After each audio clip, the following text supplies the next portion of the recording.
नमस्कार प्रिय मित्रों। आज मैं आपसे एक ऐसी बात साझा करने जा रहा हूं जो सुनने में शायद साधारण लगे, लेकिन यदि इसे हृदय से समझ लिया जाए तो ये आपके पूरे जीवन की दिशा बदल सकती है। क्योंकि हम जिस दुनिया को हर दिन अपनी आंखों से देखते हैं, जिस संसार को हम पूर्ण सत्य मानकर उसके लिए संघर्ष करते हैं, रोते हैं, डरते हैं, आशाएं बांधते हैं और निराश होते हैं, क्या वो वास्तव में उतना ही वास्तविक है जितना हमें प्रतीत होता है? या हम किसी ऐसी परत पर जी रहे हैं जो हमारी धारणाओं, स्मृतियों और अज्ञान से बनी हुई है? मित्रों, हम सुबह उठते ही इस शरीर को मैं कह देते हैं, इस घर को मेरा कह देते हैं, इस परिवार को मेरे अपने कह देते हैं और इन संबंधों तथा परिस्थितियों के आधार पर अपनी पूरी पहचान खड़ी कर लेते हैं। लेकिन क्या हमने कभी शांत होकर ये देखा है कि जो कुछ हम मेरा कह रहे हैं वो सब परिवर्तनशील है? और जो परिवर्तनशील है वो अंतिम सत्य कैसे हो सकता है?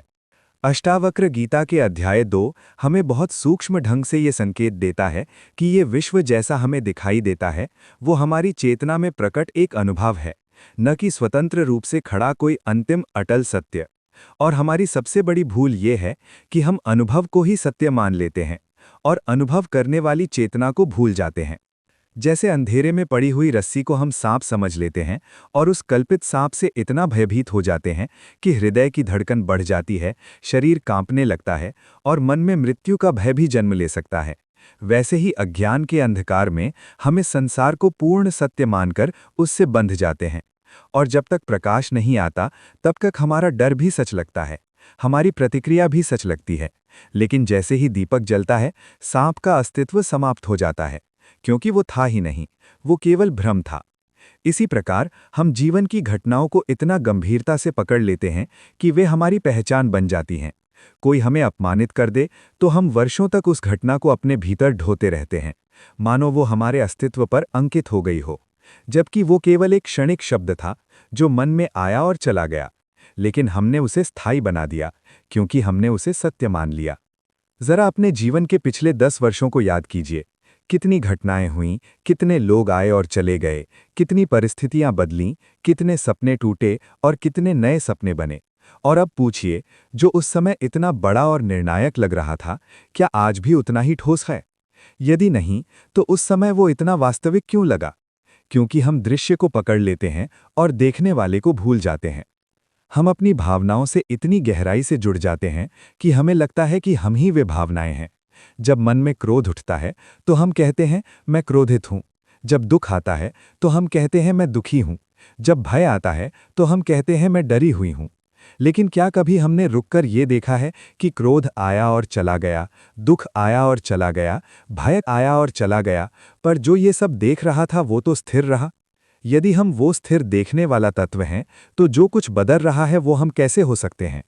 दुनिया वैसी नहीं है जैसी दिखती है, क्योंकि जो दिख रहा है वो निरंतर बदल रहा है, और जो बदल रहा है वो अंतिम सत्य नहीं हो सकता।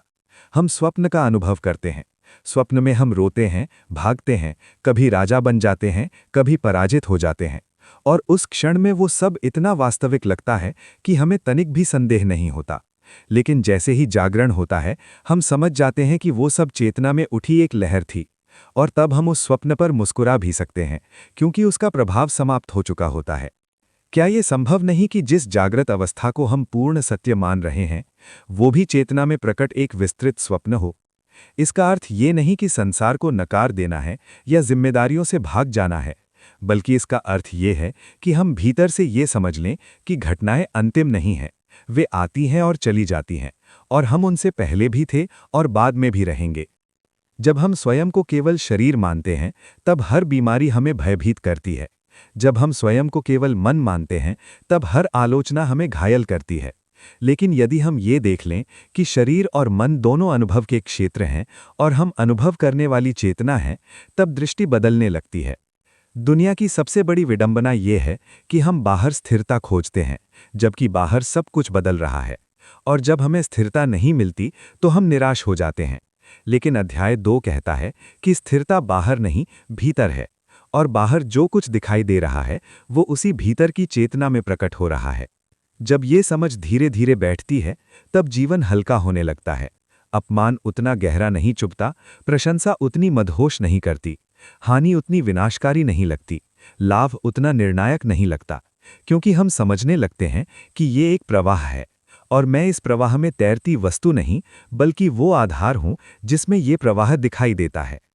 प्रिय मित्रों, यदि आज आप अपने किसी गहरे दुख को देखें और उससे थोड़ा सा अलग खड़े होकर पूछें कि क्या ये अंतिम सत्य है या ये मेरी मन की एक व्याख्या है, तो संभव है कि पहली बार आपको उसके और अपने बीच थोड़ी दूरी अनुभव हो, और वही दूरी मुक्ति की शुरुआत है। दुनिया वैसी नहीं है जैसी दिखती है, क्योंकि हम उसे अपनी धारणाओं के चश्मे से देखते हैं। हमारा अतीत, हमारे भय, हमारी इच्छाएं, हमारी अपेक्षाएं, ये सब मिलकर एक चित्र बनाते हैं और हम उस चित्र को वास्तविकता कह देते हैं। लेकिन जब चेतना में प्रकाश आता है, जब हम स्वयं को पहचानना शुरू करते हैं, तब धीरे धीरे ये स्पष्ट होने लगता है कि जो कुछ हम पकड़कर बैठे थे वो उतना स्थायी नहीं था, और तब जीवन एक बोझ नहीं, एक अनुभव बन जाता है। अंत में बस इतना स्मरण रखिए, जो दिख रहा है वो बदल रहा है, जो बदल रहा है वो अंतिम नहीं है, और जो अंतिम है वो दिखाई नहीं देता, बल्कि उसी में सब कुछ दिखाई देता है। यही अध्याय 2 का गहरा संदेश है। संसार को त्यागना नहीं, बल्कि उसकी वास्तविकता को समझना। धन्यवाद। नमस्कार। राधे राधे।